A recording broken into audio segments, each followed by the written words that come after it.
Bonjour, qu'en est-il de la pratique de l'œuf de Yoni lorsqu'on souffre de fuite urinaire? Alors vous savez que les fuites urinaires sont liées à deux choses, à la fois à un aspect tout à fait émotionnel, psychologique on pourrait dire, et puis à la fois à un aspect physiologique qui se passe notamment au niveau de votre périnée. Alors vous savez, d'ailleurs je le précise à ce moment-là, toute la pratique du stop pipi, peut-être que votre kiné ou la personne qui vous aide dans ce symptôme, qui vous accompagne, vous a déjà prévenu, mais toute pratique du stop pipi n'est pas du tout une bonne idée. Au contraire, ça encourage les femmes à être perdues au niveau de leurs sensations.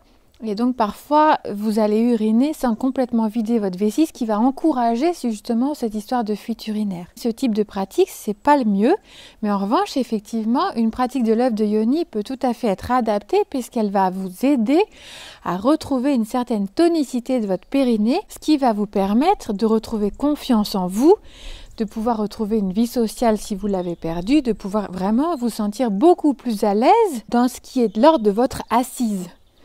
Donc c'est vraiment important et effectivement la pratique de l'œuf de Yoni peut être tout à fait indiquée parce qu'elle va véritablement impacter ce que vous allez vivre au niveau de votre périnée.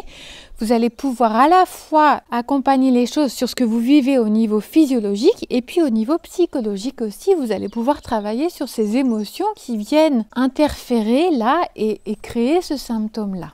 Je vous remercie de m'avoir écouté et je vous dis à bientôt.